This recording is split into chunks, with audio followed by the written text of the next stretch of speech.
हुकूमत की जानिब से पेट्रोलियम सप्लाई पर कड़ी निगरानी जारी है। वज़ीर ख़ज़ाना मोहम्मद औरंगज़ेब की ज़ेर सदारत अहम इजलास हुआ, जिसमें पेट्रोलियम मसनूआत से मुतालिक बनाई गई खुसूसी कमेटी ने मुल्क में पेट्रोल और डीजल की फराहमी को मुस्तहकम करार दिया। इस हवाले से तफसीलात जानते हैं वसीम इफ्तिखार से। जी वसीम।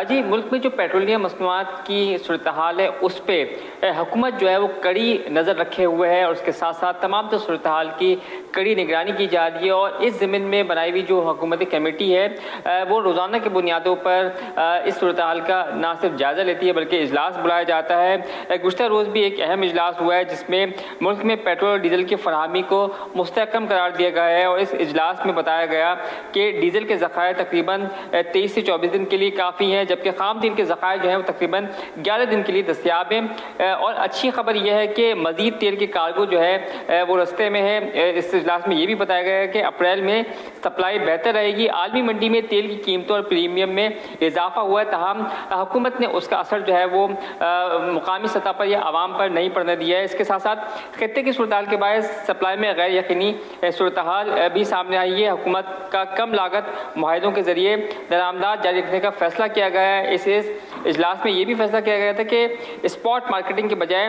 तवील मुद्दती गवर्नमेंट टू गवर्नमेंट मुआहदों को तरजीह दी जाए। इसके साथ साथ शिपिंग, इंश्योरेंस और लॉजिस्टिक मामलात का जायज़ा भी लिया जाए। इसके साथ साथ कौमी शिपिंग वसाइल के इस्तेमाल पर गौर किया गया और जो कौमी शिपिंग के जो वसाइल हैं उनको जो है वो इस्तेमाल करने के लिए जो है वो तरजीह दी गई। इसके साथ साथ मुल्क में ईंधन की तलब में हालिया इजाफा भी जो है वो भी रिकॉर्ड किया गया है। ज़ख़ीरा अंदोज़ी के खिलाफ सख्त कार्रवाई की हिदायत भी जारी की गई मुतल्लिका हुकाम को।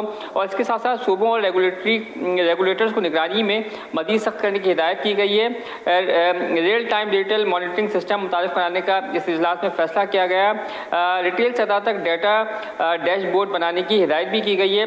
रिफाइनिंग सलाहियत बढ़ाने और फ्यूल मयार बेहतर बनाने पर इस इजलास में गौर किया गया। स्ट्रेटेजिक पेट्रोलियम ज़खायर बनाने के फ्रेमवर्क पर काम शुरू करने की भी बात की गई। इसके साथ साथ हुकूमत का आवाम को आलमी कीमतों के असर से बचाने का इस इज़्म का इज़हार किया गया। जी।